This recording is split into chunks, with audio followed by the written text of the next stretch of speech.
കണ്ണൂർ താലൂക്കിൽ കുന്നത്തൂർ വില്ലേജിൽ 9ാം വാർഡിൽ വേലുപ്പിള്ള മകൻ വിശ്വനാഥൻ. അങ്ങോട്ട് നീങ്ങിയില്ലേ?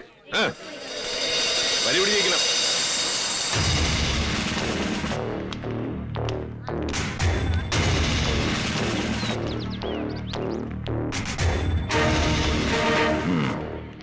വാടോ, ഇവിടെ വാടോ. ഒക്കെ ബന്ധുസാണല്ലോ, അവനിന്ന് ഇവിടെത്താൻ സാധ്യതയുണ്ട്. കണ്ണിപ്പെട്ട വിടരുത്. മുട്ടിന് താഴ്ത്തു മതി, കൊല്ലരുത്. അവനെ ജീവനോടെ കിട്ടിയാലേ എനിക്ക് നിയമം നടപ്പാക്കാൻ പറ്റൂ. ആഹാ, ഇതാരും മാഷോ? മാഷേ, സ്വന്തം മനസാക്ഷിക്ക് അനുസരിച്ച് വോട്ട് ചെയ്യാവൂ. പ്രസിഡന്റിൽ നിന്നും സ്വർണ്ണ മെഡൽ നേടി നാടിന് മാതൃകയായ അധ്യാപകനാ. സ്വന്തം മനസാക്ഷിയെ വഞ്ചിക്കാൻ മാഷിന് പറ്റൂ. എന്താ ഇങ്ങനെയൊക്കെ ചോദിക്കുന്നത്? ഇവിടെ അനന്തം പോലീസിനെ ഇങ്ങനെയൊക്കെ ചോദിക്കാനുള്ള ധൈര്യമുള്ളൂ. മടിക്കെട്ടി മനസാക്ഷി നെഞ്ചത്ത് മണിപ്പേഴ്സും വെച്ച് പാവപ്പെട്ട പൗരന്റെ ഓരോ വോട്ടും ഭിക്ഷ യാചിച്ച് നാട് മുടിച്ച് ജീവിക്കാൻ ചെന്നായ്ക്കളാ ഇവിടുത്തെ നേതാക്കള്. മാഷ് അവർക്ക് വോട്ട് ചെയ്യരുത്. വാ മാഷേ, വോട്ട് ബഹിഷ്കരിച്ച് പ്രതിഷേധിച്ചുകൊണ്ട് മാഷ് ഇവിടെയും മാതൃകയാവണം. വാ മാഷേ, വാ മാഷേ, വരാൻ.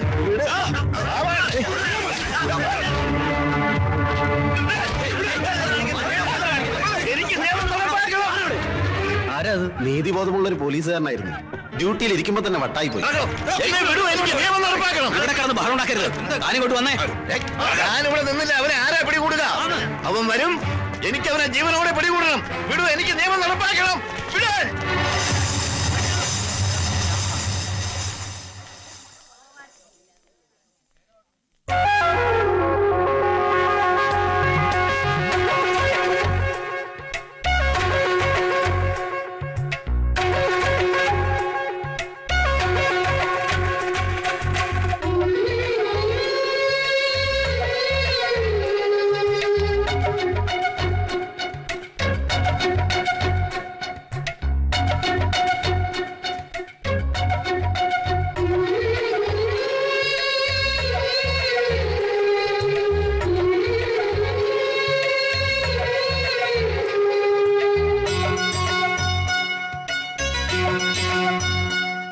കണ്ണൂർ താലൂക്കിൽ കുന്നത്തൂർ വില്ലേജിൽ 9ാം വാർഡിൽ മാധവൻ മകൾ CK മൈഥിലി 456 നമ്പർ.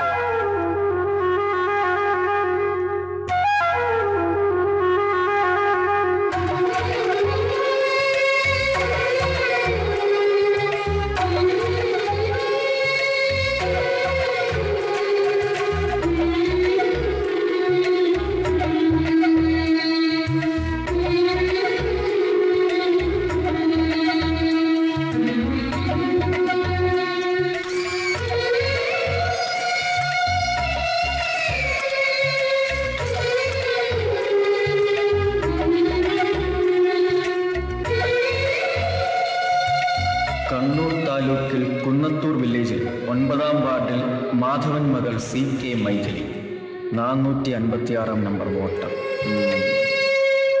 പ്രധാന വാർത്തകളുടെ കണ്ണൂർ നിയമസഭാ മണ്ഡലത്തിൽ ഇന്ന് നടന്ന ഉപതെരഞ്ഞെടുപ്പ് തീർത്തും സമാധാനപരമായി. വോട്ടെണ്ണൽ നാളെ കാലത്ത് ആരംഭിക്കും.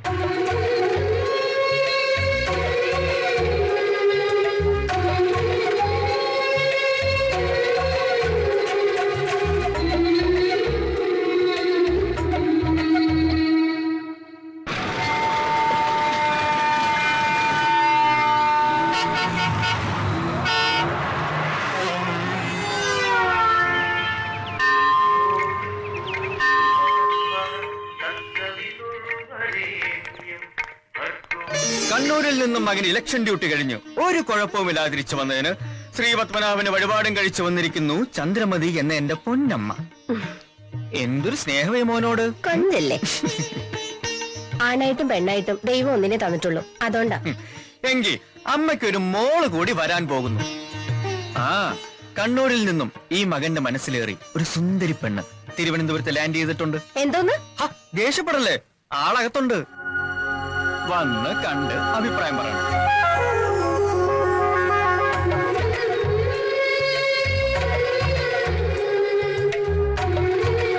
എങ്ങനെയുണ്ട്? അമ്മയുടെ അനുഗ്രഹത്തോടെ ഞാൻ ഇവളെ ഇങ്ങോട്ട് കൊണ്ടുവരാൻ പോവാ. മതി, എനിക്കൊന്നും കേക്കണ്ട. കുറച്ച് കൂടുന്നുണ്ട് നിനക്ക്. അയ്യോ, അവിടെ നിക്ക്. അമ്മയിൽ നിന്ന് എന്തെങ്കിലും ഈ മകൻ ഇതുവരെ ഒളിച്ചു വെച്ചിട്ടുണ്ടോ? ഇല്ല. എന്തെങ്കിലും പേര് ദോഷം ഉണ്ടാക്കിയിട്ടുണ്ടോ? ഇല്ലേ ഇല്ല. നന്നായി പഠിച്ചു, നല്ല പ്രായത്തിൽ തന്നെ ഒരു വെറ്റിനറി ഡോക്ടറായി ജോലിയും മേടിച്ചു.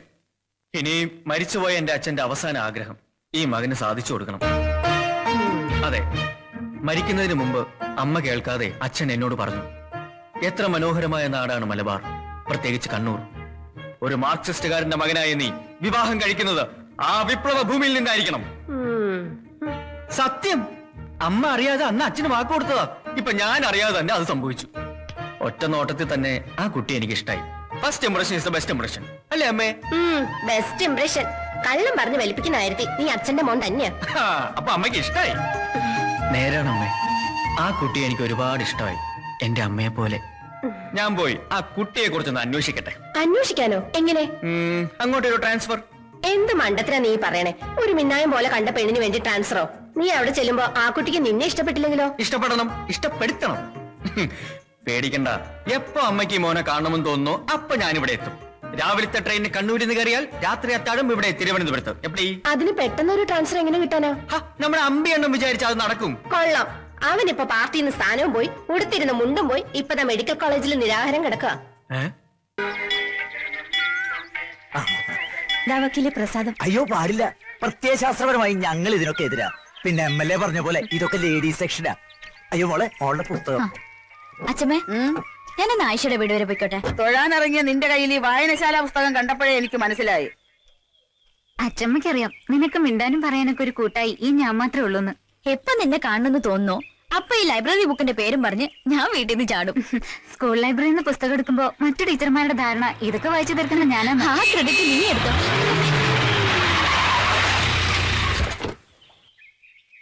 പെങ്ങളെ, ഒരു 2 മിനിറ്റ് എനിക്ക് ആ കുട്ടിയോട് പേഴ്സണലായിട്ട് ഒരു കാര്യം പറയാനുണ്ട്. അന്ന് യക്ഷിയെന്ന് വിളിച്ചതിന് നേരിൽ കണ്ട് മാപ്പ് ചോദിക്കാൻ കാത്തിരിക്കുകയായിരുന്നു. പിന്നെ മനസ്സിലായത് കുട്ടിയെ യക്ഷിയെന്നല്ല പിശാചെന്നാ വിളിക്കേണ്ടിയിരുന്നത്.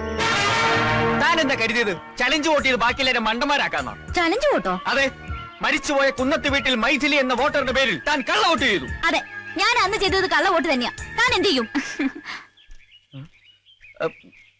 നിക്കവിടെ. അതെ, നിയമത്തിന്റെ മുന്നിൽ താൻ കുറ്റക്കാരിയാ. അതിനുള്ള ശിക്ഷ തനിക്ക് വാങ്ങി തന്നിട്ട് തന്നെ ബാക്കി കാര്യം. എന്ത് ശിക്ഷയോ? ഹെഡോ മൃഗ ഡോക്ടറെ, ഈ നാടിനെ കുറിച്ച് തനിക്ക് എന്തറിയാം? നിയമം പറഞ്ഞോണ്ട് ഇനി ഇങ്ങോട്ട് വന്നാലുണ്ടല്ലോ, നിന്ന് ചലിക്കാൻ തന്റെ കഴുത്തിന് മുകളിൽ തല കാണില്ല. താൻ ആരോടോ, ഉണ്ണിയാർച്ചയോ അതോ പൂലം ദേവിയോ? ആണുങ്ങളോട് ചോടി സംസാരിക്കരുത്. തനിക്ക് ഞാൻ ആരാന്ന് കാണിച്ചു തരാം. മടി.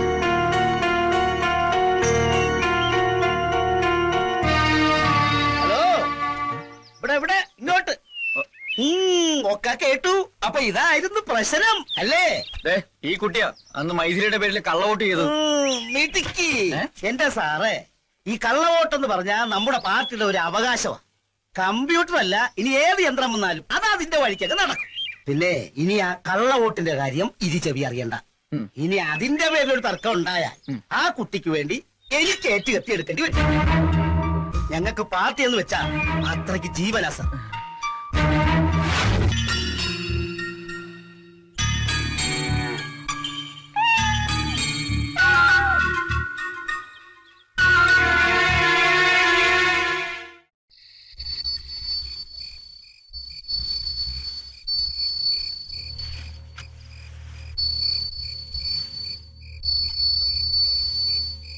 ചേച്ചി, കേട്ടില്ലേ ഒരു മണിശബ്ദം?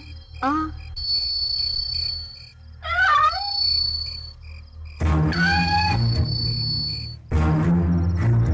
എവിടെന്നാ മണിശബ്ദം കേട്ടത്? ചിലപ്പോ കിളിക്കൂടി തുറന്നതായിരിക്കും. വന്നേ.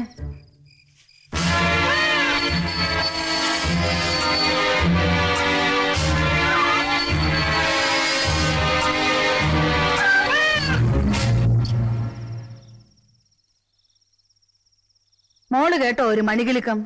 മണികിലുക്കോ? ഞാൻ കേട്ടില്ലല്ലോ. അപ്പൊ എവിടുന്നാ അത്? വാ.